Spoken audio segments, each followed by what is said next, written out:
How to help your business survive a recession. Next up on the Two Business Guys Mastermind. Enjoy. This business podcast, the Two Business Guys Mastermind, uncovers for you secrets and share tips and tricks to entrepreneurship as they mastermind on how to have startup, operational, and overall business success so that you can go on to get better results. Enjoy. Hey, Rob, we are in a recession per all of the smart people out there. We've got definitely got the inflation for Yeah, it. Elon Musk saying, let's lay off 10% of people. You got JP Morgan's Dimon, I think it's Dimon or Dimon. Jamie Dimon. Jamie Dimon, yeah. Yeah, Jamie Dimon saying that, hey, brace ourselves because a hurricane is about to rock the economy. Yet, at the same time, inflation is down. Mm-hmm. Jobs are up, over 390,000 jobs last month. Mm-hmm. So we are at that kind of a crossroads as to where are things going, and I don't know who to follow, but I still think, what can the Two Business Guys mastermind on that can, I think, give these businesses that are about to feel the effects of this hurricane, if you will.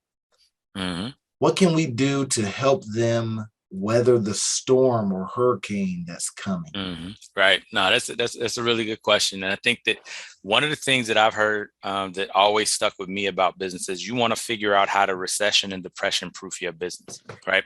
A lot of people look at the Great Depression, the Great Recession, and they see all the doom and gloom stories. But most of the doom and gloom stories were from people who worked for other people or for people who owned a job. And this is one of the things you and I talk about all the time. Do you want to own a job or do you want to own a business?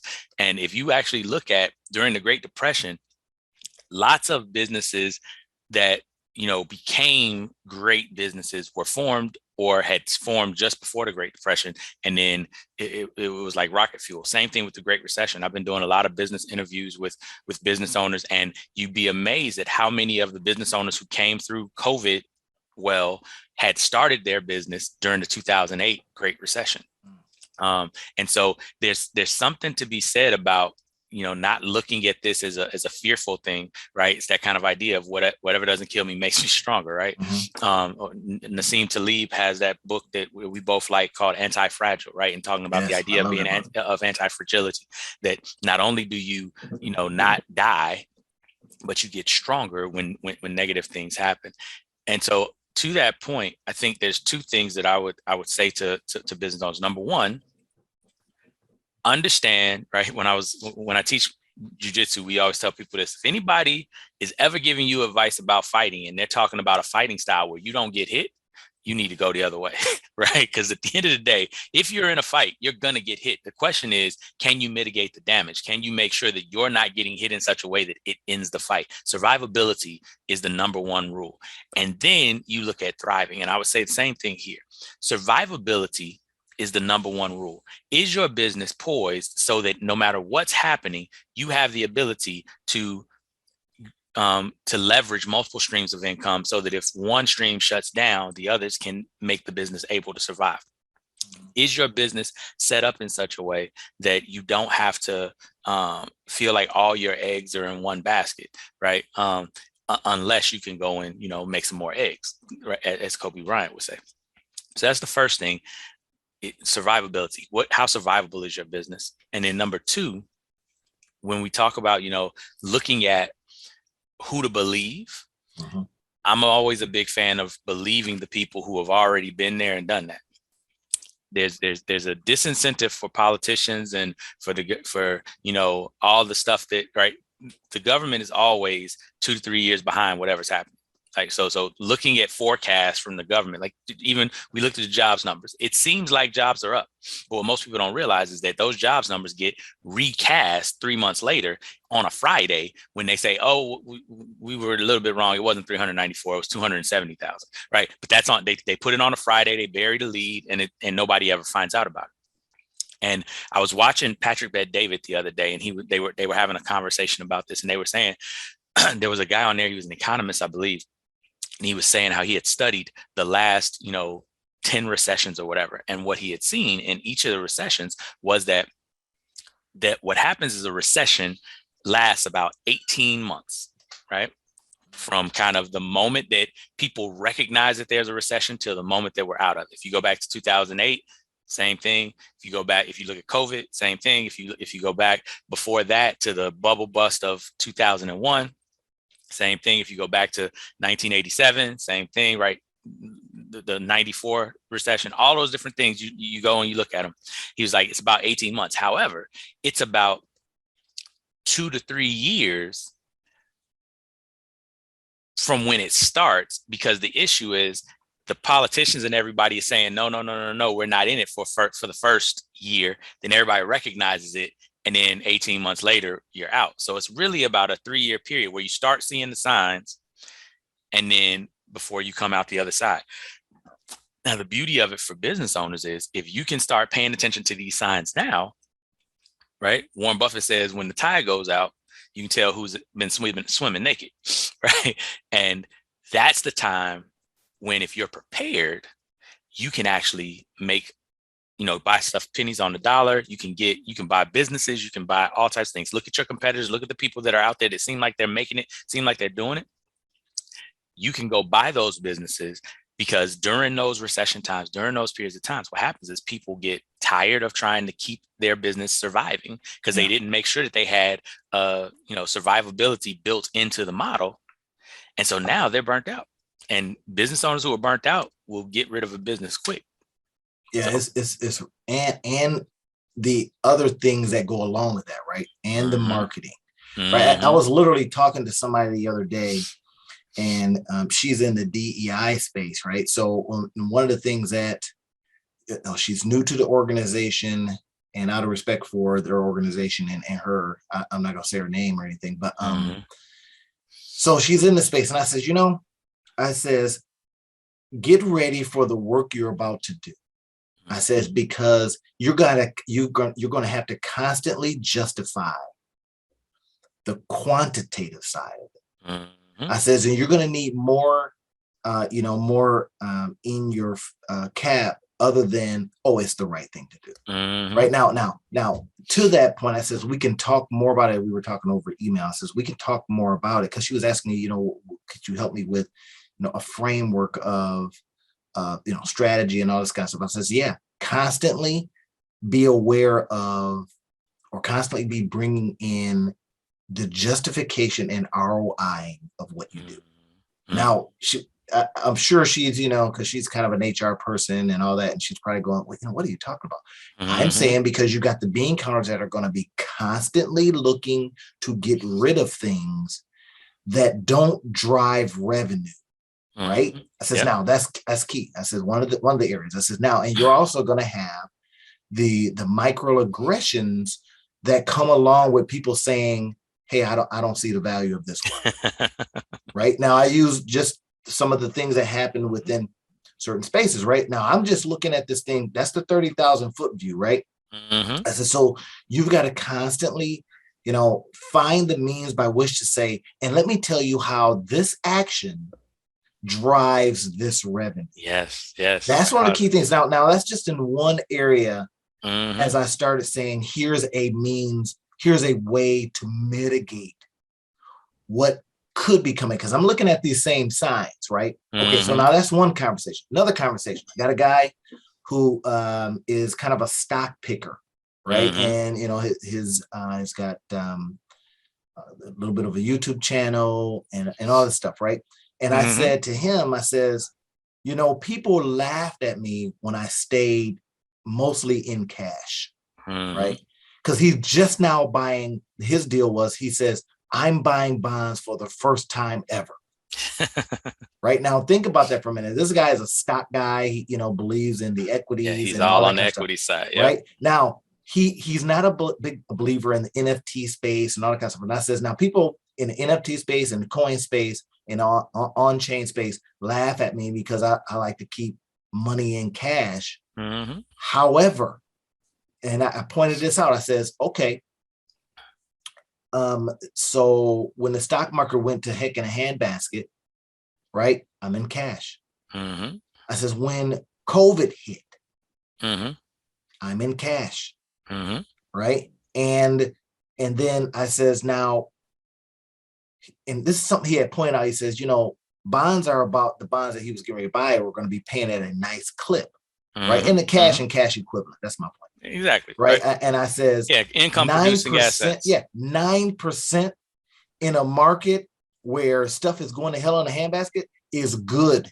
I said, so imagine if you hit the lotto or if you had, sold a business and now you're in cash or cash equivalents, right? I said, so I weathered I can't believe you're not in NFTs, you're not using your money for this and you're not leveraged this way. And there's a lot of blood in the streets right now, right? With what, again, are there circumstances? Yep. Yeah, the war, all these different factors, right? But here it is. And the big thing about that is like a lot of people don't realize, and this is the biggest key. And for our entrepreneurs out there and our intrapreneurs, those of you all who have your own business, those of you all who are doing work inside somebody else's business, there's a really important thing, and we've talked about this before.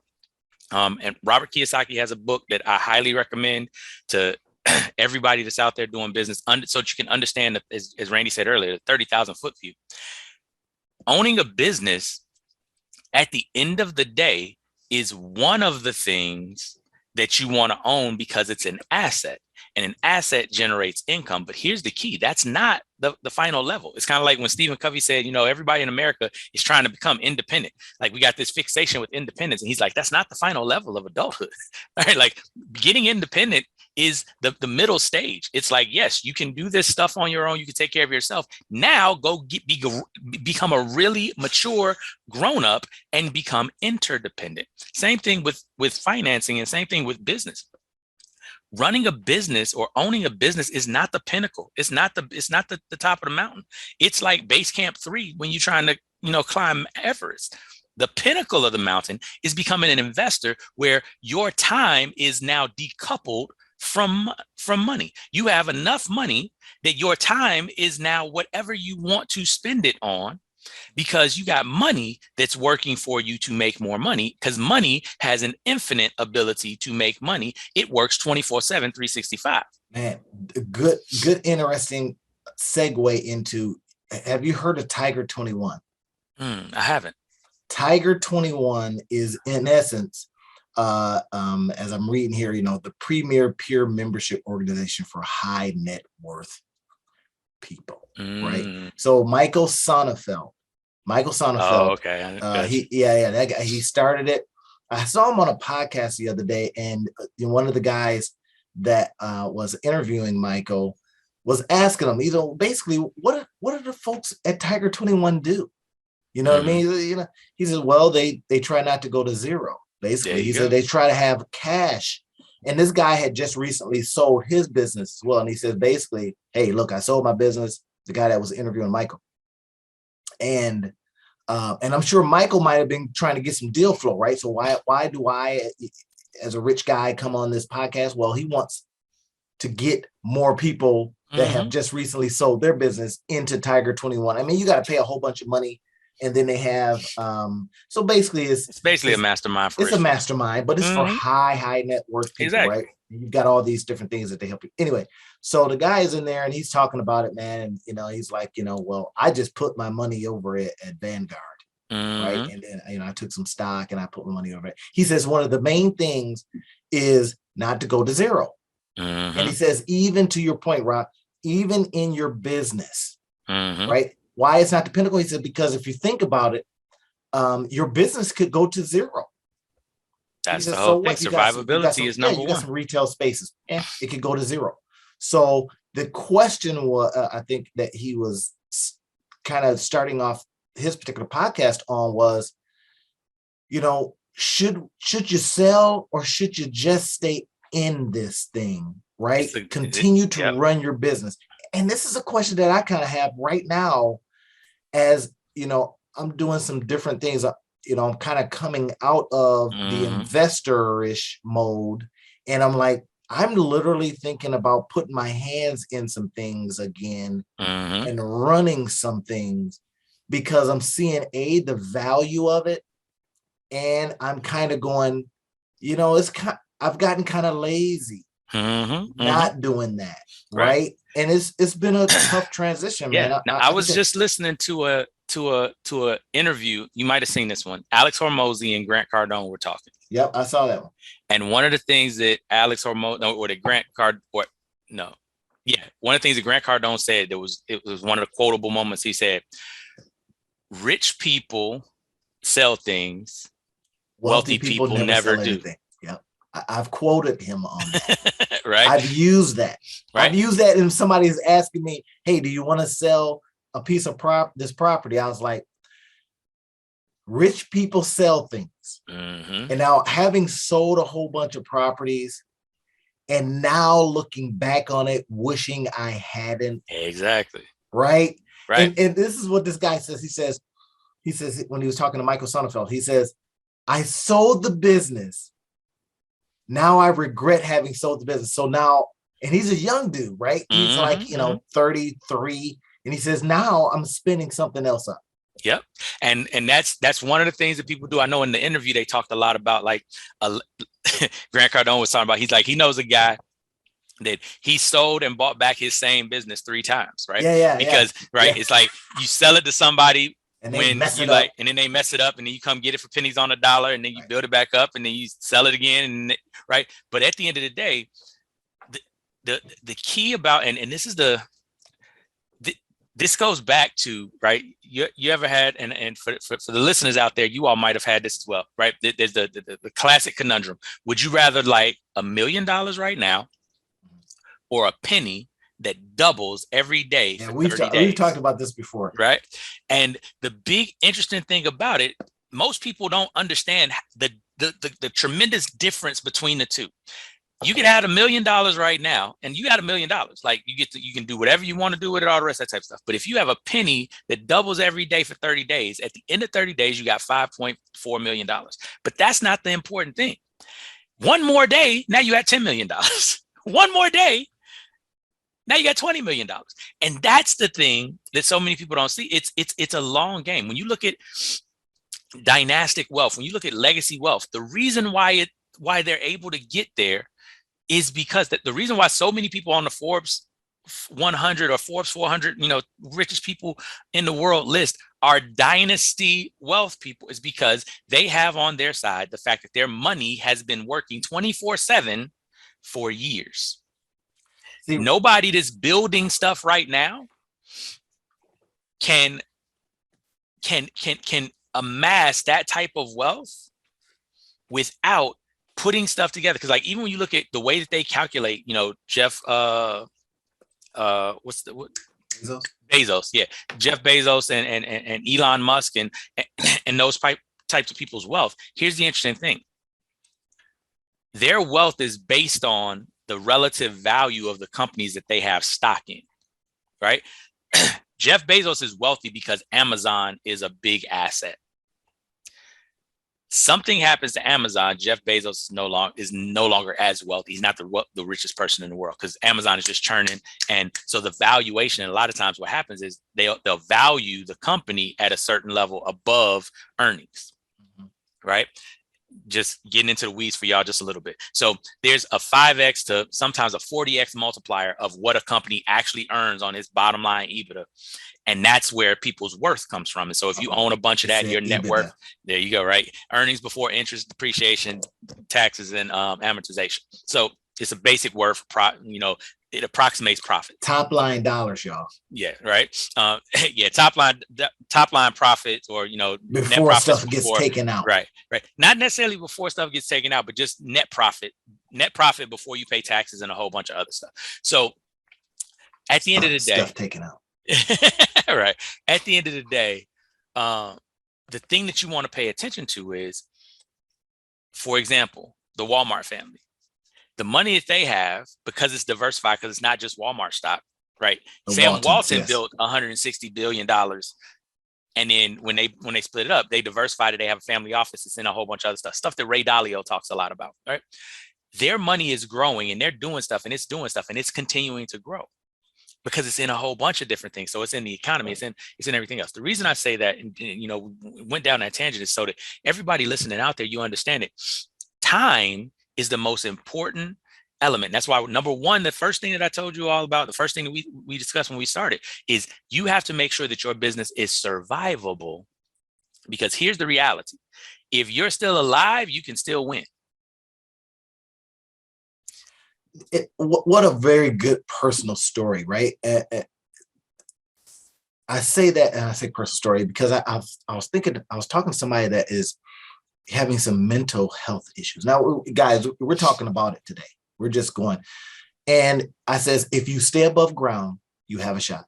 Mm-hmm. That's it. So that's all I want to say. It's if you stay above ground, you have a shot. You have a chance to create and recreate your life. Exactly. Right. So if your business stays above ground, it has a chance. Now, I like what you said, Rob. You said something about what Kobe Bryant had mentioned. He says, egg more eggs. Now, that's what I do. I like helping people in their businesses, entrepreneurs, monetize their life, because that's basically make more egg moment. I'm going to show you all these different strategies. Businesses, maximize your business.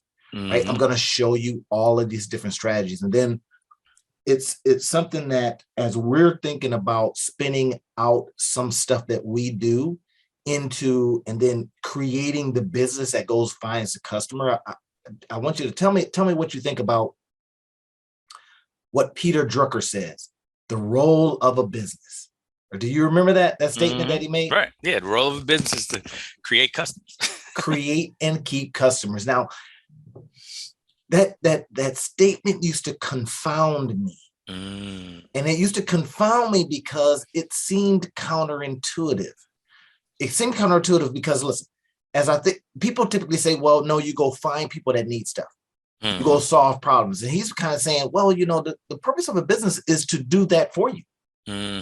Right. So now, as Rob and I are creating some things that go out there and do intentional kind of work, right?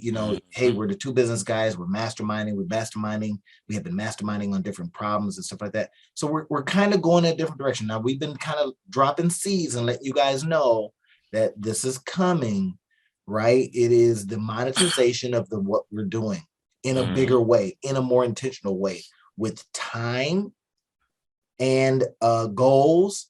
Right. So we've been doing some of the things that we talked to you about, Rob. And you remember we've been saying, okay, so who is our target market? Right. So let's take that and what Peter Drucker talks about.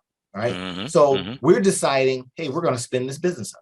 Right. And it says the role of a business is to find a customer. Yes. Create a customer. Now we're saying, hey, we've got some stuff that we do. We've got some talents. We've got some skills. And then we've got some attitudes and some unique angles that we would like to deploy. But we're deploying these things for you to help you get better in your business. Now, this is not the sell part, so y'all settle down. But it's to say that, and it's the work that Rob and I do, because we're going to be busy. I'm going to be on the boat and I'm going to be doing some things anyway. So we got to get it in right here. So listen in as we are thinking up, dreaming up, and positioning what we're going to be doing too. Listen in, take these lessons, take them apart, and then, employ them for your own business. So Rob, one of the things that Rob loves to do is to interrogate, because he's a lawyer, he used to be a lawyer, and he loves to interrogate things. So he asked me some specific questions like, hey, listen, who are we going for? In other words, who's going to be our target market? Right now, there's a couple of ways we can go about this. Now, I says, listen, let's go out and leverage the podcast to find Peter Drucker, to find businesses. In other words, create our own deal flow. Right. And now, but because we have a timestamp on a validation period, right? So here's a validation period. Can we earn $100,000 with this idea in 90 days? That's a validation. So now we got to go fast, right? We got to apply the tortoise and the hare business approaches, right? So, Rob, as I look at this, man, and I think about, okay, who's our target market? Where are they? What do they make? What gender, what national, all these different things, right? These typical kind of things that we would ask. I'm going to say we got to skip past some of that and get into, well, let's go find who already may have our customer. And let's see if we can tantalize them into hanging out with us. Yeah. So that's some of the work that we're going to be doing, everybody. Then we get into, Rob, as I started, answering some of those questions on paper. What's the psychographics of who we're going after, right? What do they do? What do they fear? Yeah. And now we're starting to see, you know what? Maybe they fear going to zero. So that may be a business of a certain size. Now, what we've been able to do, everyone, is we're going to be deploying different ways by which to get people into the customer journey. Right. And just a quick note on this kind of journey and the questions. A lot of the things that we're struggling with, and mind you, between Randy and myself, we spun up a number of different businesses, right?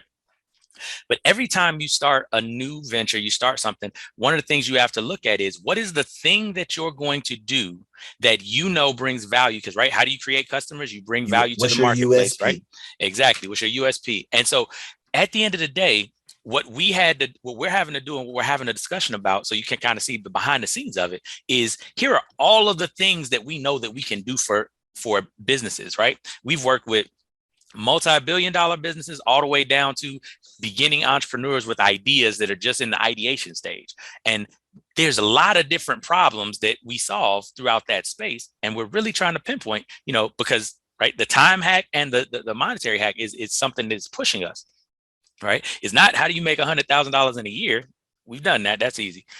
It's how do you make $100,000 in 90 days? That's a whole different ball game. And so it's forcing a different mode of thinking. And so as you're hearing us kind of work through this is for all of you all who have your idea and you're trying to get to $100,000 in a year, you're trying to get to $100,000 period, right? This is the same type of work that you have to do. You have to figure out who is it that you're trying to get. And in something that Randy just dropped, I don't know if y'all caught it, how can you skip past having to go and individually reach them who already has your customer that you can partner with, right, or that you can get in front of their audience so that now their customer becomes your customer? If you've ever been to movies and seen a trailer, guess what? That's that in action. And look, Rob, I was I was coaching a young woman the other day, right? And so here was her thing. She works in a whole different space, but then she's got this side business. So one of the things I said is, well, what do you want your side business to do for you? And that's a typical question. Hey, I want to know, let's build out the dream. And then, this is some Michael Gerber stuff, right? So build out the dream. And then I says, we're going to reverse engineer it. We're going to work backwards. First, we just got to get in front of us the numbers. So she says, well, I'm a nurse. I make good money now. But of course, nursing is a rough and tough and tumble business, right? And she says, but I have this other talent. Time for money. So I says, okay. She says, so if I could earn $100,000 a year, I would be happy. If my business, I says, okay. So let's just break that down into some relative terms, right? I says, that's really just $274 a day, right? That's what the math comes out to be, about 200. Now that's 365 days a year. Here is where the magic happens in the, I'm gonna bring back in the Kobe Bryant make more eggs approach and what I do, the creating digital real estate and online properties, blah, blah, blah. So I literally walked her from what she does now, not in the nursing space, but in the business space, and I gave her 5 eggs. I says, now here are the eggs. Now it's not a meal yet; they're just eggs. Crack them and turn them into the meal is the work. But she hadn't had the eggs yet. She couldn't see it, right? Because she's like, well, I got to do a lot.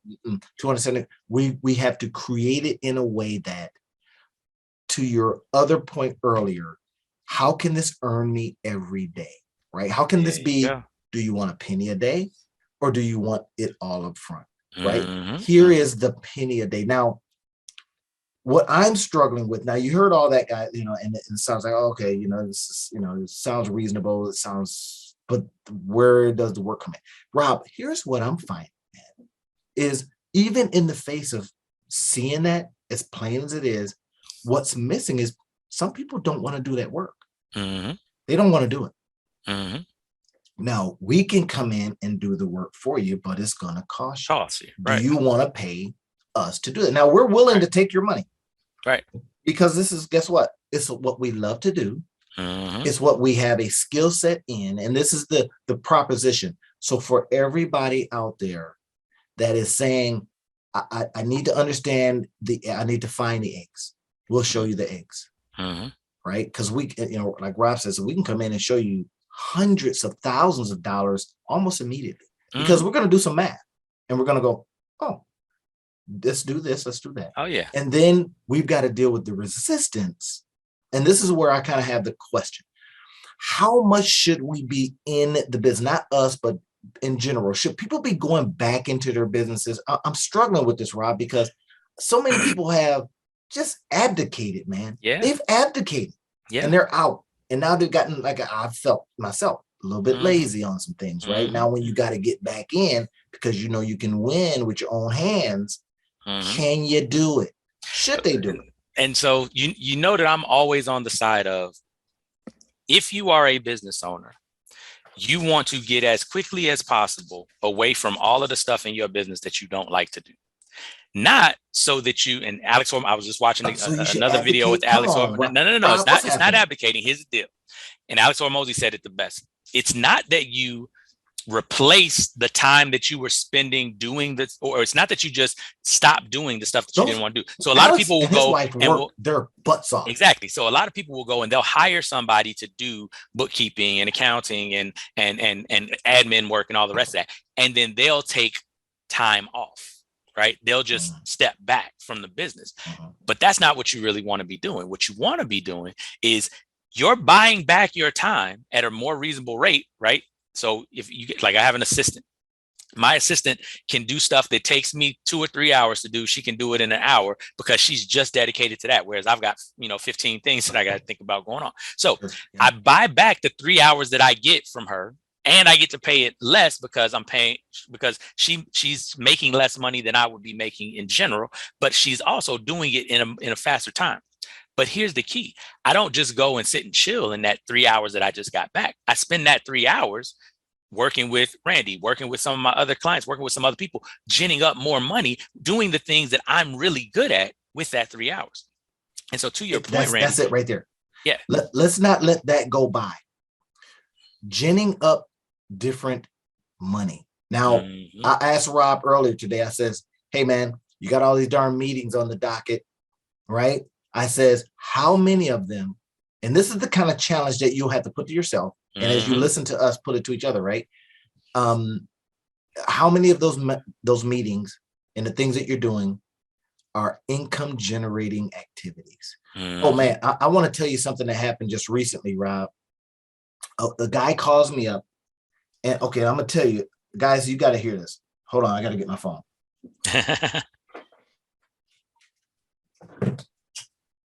So here's what happened, Rob. Guy calls me up, right? And he says,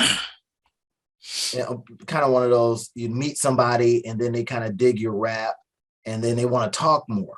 And they're talkers. I'm not gonna say who it is, but they're talkers, right? If he's listening to this, you know who you're talking to. I'm a talker, but sometimes. So anyway, so what he just kind of says, this is how he started. Howdy. Now you know who you are when you hear howdy. You know who you are. So this is for you. So anyway, he says, I was looking to follow up, looking for a follow-up chat from last week. Now, I'm all for this. Now, follow me here, y'all. I'm all for that. But like I said to him, I says, listen, anytime, this is my statement to him, but I warn you, I have a mandate to find ways to monetize meetings. I says, now we can get on Zoom and create content, a small ebook or download the report from our convo. I said, this makes sure I constantly create usable, leverageable, and monetizable material. I says, if this tracks with you, let's set something up. Now, listen to what we talk about, what Rob says. I should be doing things that gens thing, in other words, generates, instead of over there in the books, doing the books. Now you should be reviewing the books, to see where there's some gaps and making some calls to some people and saying you're not pulling your weight, blah blah blah. Right. But should you be doing things that you can give to others, man?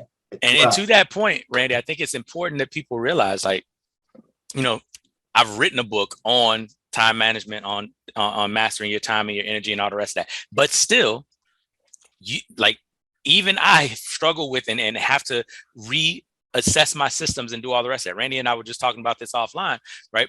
This period of time, the last 3 months, has been the most stressful 3 months as far as a time maximization time period that I've had probably in the last 6 years. Now, during this period of time, to Randy's point, was I doing a lot of stuff that was generating cash? Yes. But here's the interesting thing. You can be at the point where you're generating cash, but you're not generating cash at the rate that it's worth the amount of time that you're having to put into it.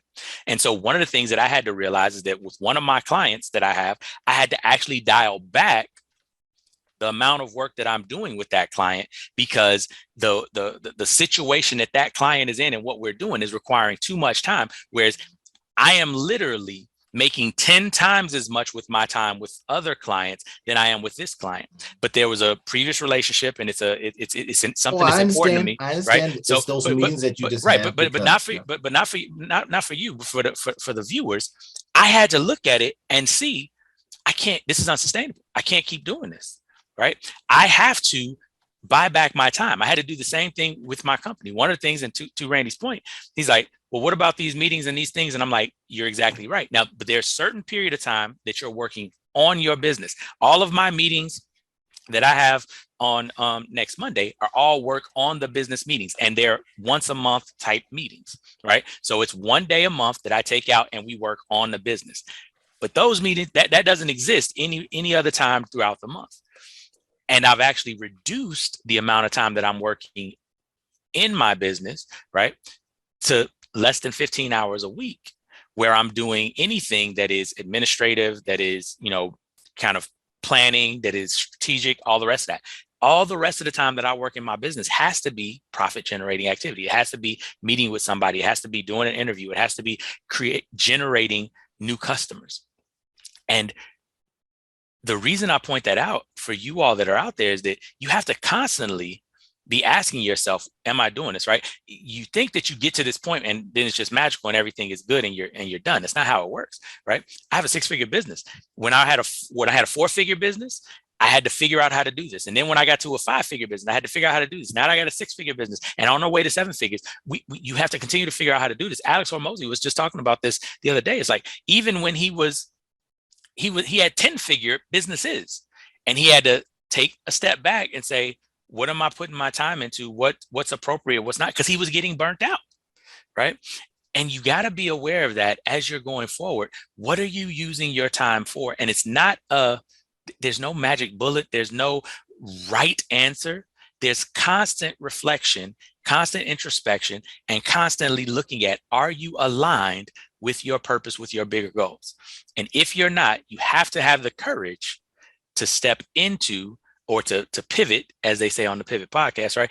You have to have the courage to pivot and move into a different direction so that you can actually get the longer term goal that you want. And that pivot moment, it is, I think, an area that we can go into all kinds of stuff, because I just kind of look at personally in my life, I've made pivots, right? When I was, just, investing, working in the manufacturing space and going to college on their dime working 50 hours in the manufacturing space. So we're talking working, right? And then going to school at night and on the weekends.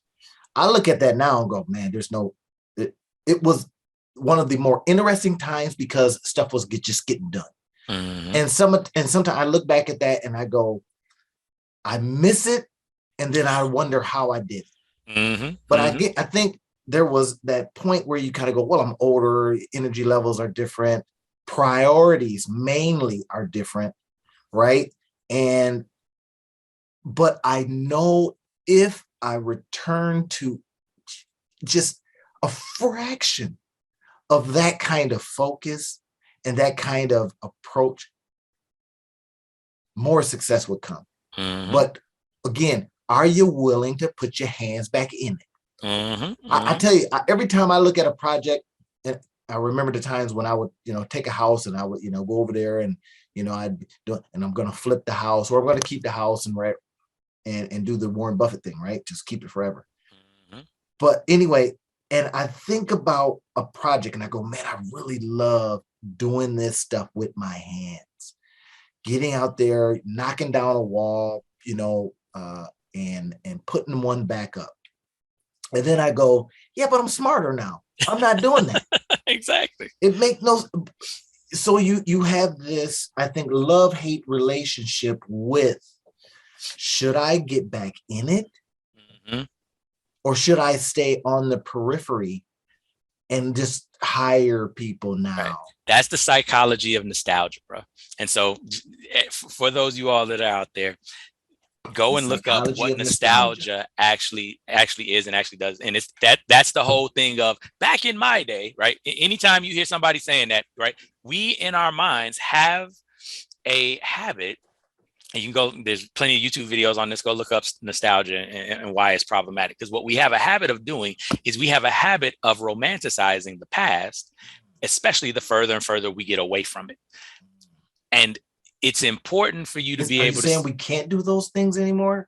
It's not even so much that you can't do them. It's just that you're not remembering them that way that they actually were. You're remembering them in a way that is comfortable and fun and all the rest of that, because there were emotions that were tied to that. And what you're really remembering are the emotions, the dominant emotions. You're not remembering the times you was pissed off and you was ready to strangle somebody. It was hard and you were. Exactly. You didn't know whether you was going to make it, et cetera. Right. Yes. Our mind kind of compartmentalizes the memory and it attaches the dominant emotion of that memory to it.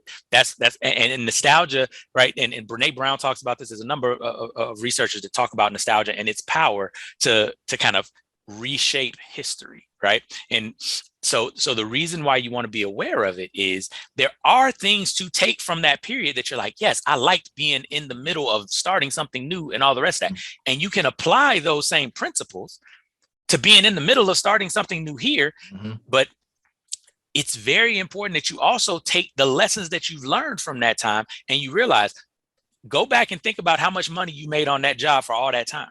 Are you willing to only make that much money on the next job that you do? Good point. Because you hadn't made it before. So you didn't. It's almost as if you didn't know what you didn't know. And you hear this with founders. I'll give you an example. I was talking with somebody recently. I had an idea and he's older than me. And he was just tearing it up. And I'm thinking, dude, where's your energy for the idea itself and what it could be?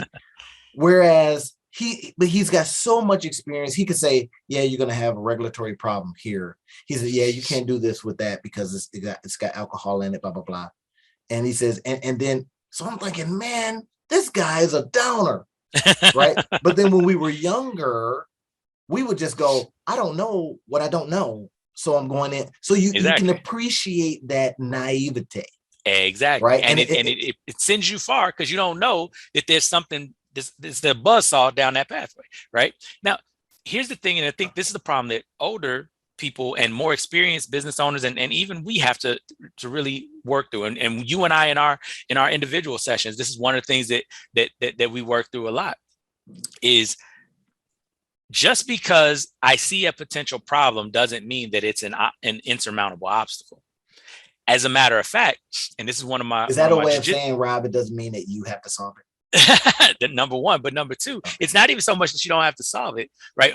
Because I love, and Randy says this all the time. He's like, who can we get to do this? And I love that quote because it literally reframes the thinking when you see problems, right?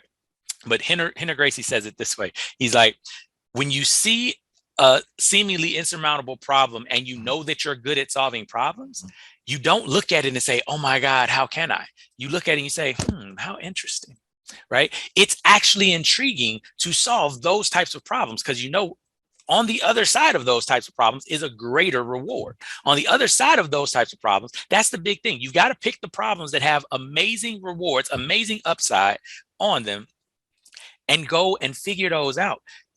But don't run into it with the naivete of we can do anything. No, you can't. You can do a whole bunch of stuff and you can do whatever you put your mind to if you have enough time. But the key, I think, to take away from this entire conversation, kind of looking at, should we do the stuff that we used to do? You have to look at, does it get me what I want? And it's very important for every entrepreneur that's out there listening to ask yourself the question, what do I want? Right? There's certain things, there's certain businesses that I know I could spin up right now if I wanted to spend 100 hours a week spinning them up.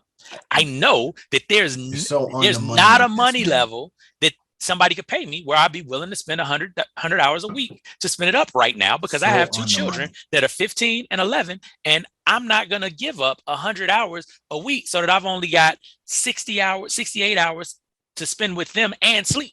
And I'm on the end. Everybody, listen to what we're saying here. This is so key. And I love time. I will take chips off the table for time. Mm-hmm. Right. And I'll give you an example, and you guys don't judge me. The other day, right, I have been, all week, last couple of weeks, I've been teaching, facilitating entrepreneurship for high school students. And so that means 8 o'clock in the morning at school. Now that's 8 o'clock after school, got to be there. And I'm in my mind saying, what the hell is going on? This makes no sense. First of all, my heart went out to teachers, and I appreciated them even more all in the same, because it's difficult. Kids in the classroom sleep, seemingly uninterested. Mm-hmm. And then you're of course all fired up because you understand how this information could be transformative. And some of the kids may have had to look like, but here's what I remember. I had to look back on when I was in high school, mm-hmm. right? And I had to think to myself, I heard it, even though I wasn't paying attention. Mm-hmm. So that's why this was the hope that I, derived from this. It was very difficult for me, Rob. It was very difficult. I kid you. I understand. Simply because when you look out there into the audience, right, and you see, 10 kids that just like, look, dude, you know what? You're the boringest thing since, whatever. And you kind of think, well, I'm excited, right? Or I'm never going to use this information, blah, blah, blah. Mm. So I had to turn it, keep continually turning it. All of those hurdles that you got. Was that exhausting? Oh yeah. I trust me. I spent 6 years in the classroom. I completely understand what you're saying. Now add to that. And I'm so glad. And first of all, thank you for I agree with you. Teachers are amazing. And to all my fellow teachers out there, you're wonderful. Hats off. Now, the interesting thing about it, and so you think it's bad at 8 o'clock, try 7th period. Okay, so here's the what only I thing said. Between them and so going home. I'm asking the kids. I says, why are we here at 8 o'clock in the morning? Kids are tired. And I'm thinking to myself, I asked them, if you were to pick a time as an optimal time to come to school, when would it be? Mm-hmm. Majority of them, 11 o'clock. Mm-hmm. I says, what would be the benefit to that? And then they just ran, we'd be rested, we'd be blah, blah, blah. And I thought, well, why don't we do that? Mm-hmm. Right now, I don't want to get in trouble with saying that kind of stuff, right? It's like, look, hey, guy, get out of here. This is education. We do it this way. But I started thinking about most people don't even know why we do it that way. Anyway, so we can go down that hole. But my point is that, and as you take that subset and start putting it over into the business that you're now running, right? And getting back to Rob's as we wrap up, getting back to Rob's original proposition, is that during a downturn and the ideal of doing things a specific way, we have to say to ourselves, do we have to get it done in that specific way? Can we pivot in a way that doesn't abdicate, right? That we're just not going, I give up.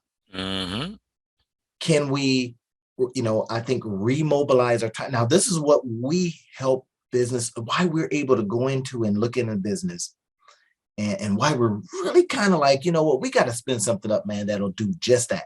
And then let's give as much away as we possibly can. Right now, that becomes, when we were talking about our unique selling proposition. So it's like, who are we and why do we believe we can offer this thing? Right. I'm reading a book now, man, that's just so good.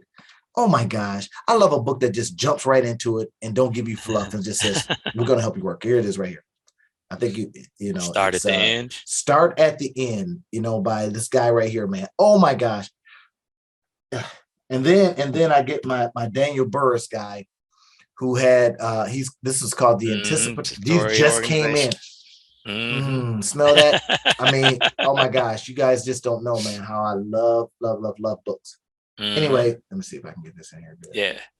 So this guy, Daniel Burris, he's kind of a futurist. So his last book, man, just blew my, where is it? Oh, here it is. This one right here, man. I was reading it the other day, but some of the information is kind of old because it's already come to pass. It's called Flash Foresight. Right? And how to see the invisible and do the impossible. He was talking about stuff, man. Now, this book right here is so filled with notes. I used to, take baths and I'd read in there. He wrote this in 2011. And so much of the stuff has come to pass because he's a futurist that I had to see. I was hoping that he had written another one. And this is the anticipatory organization. Same concept, right? Hey, we got to anticipate. We got to get out there and start thinking. But you got to have time to do that. That's where Rob and I come in. We'll help you get the time because we're going to come in and go, oh my gosh, you can unlock dollars right here. Right? And then, we can make more eggs right here. And then if you say, I don't have the energy for that, then we're going to go, okay, pay us and we will show you how to spin it up so that you're not going, I got to go and do work again. Right? That's the part I believe is where there's a gap. That's where the creating of the business is. Right? And we're going to attempt to fill that space. I think it's between the DIY and the DFY, right? Done for you. I think that's where it's at. We're going to come in and go, okay, DIYers, watch out. We'll help you. I know you like to do it yourself, but you really should be thinking at higher level stuff. And then for the people that have said, I don't know if I got the energy or the drive or the whatever to do it myself, then we're going to be able to fill that part of it. Right. That's how we want to help you.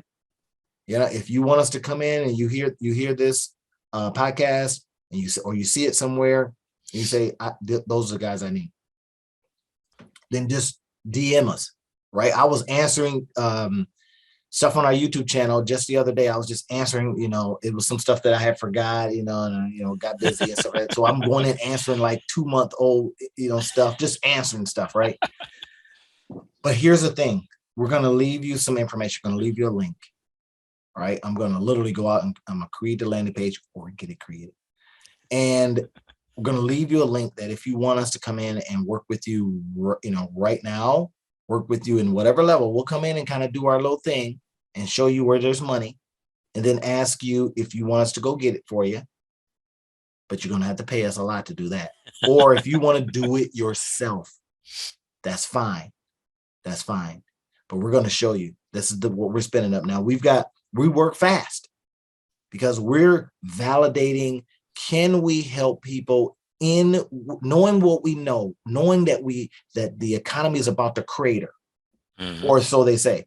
It's kind of like an example I just read where a guy says, all of the forecast, all the weather people said, hey, it's going to rain. You look outside and you go, I don't see no rain. What do you do then? Right. So you got so many people saying, I don't see the economy creating rain. And then you've got all these weather people going, yeah, we're going to be laying off. Elon Musk, 10% of the company laying off. Diamond saying, we got to lay off. We got to do this. We got to mitigate. And you look outside and go, huh, I don't see it. Right. The facts don't suggest it. Recessionary pressures are down. Not recessionary, but inflationary pressures are down. People are going back to work. I don't see it. It looks sunny out. Well, we're saying, let's prepare you just in case. We're going to come over and give you the raincoat. We're going to come over and give you an umbrella so that you stay dry. I'm sorry for using metaphors like that, but that's what we're going to do for you. And then also, if it does not rain, you are super in good position versus everybody else. That's what we want to do for you. So y'all do what you want, right? Click the button, get with us or not. We're going to do what we do and going to go help some companies. We don't want to help your competition. We want you to stay in business. But that's what we're doing. We're spinning this up, everyone. You'll be seeing more information about it. Very intentional. We're going to do it in a 90-day window so that we can really go fast on this stuff. We'll be reporting out some things too, right? Our successes and failures. Like I talked about last week. Hey, I was going to do this on my own. I was going to say, you know what? I'm going to do this in 30 days, but I forgot I had these other things on my plate. There was no way.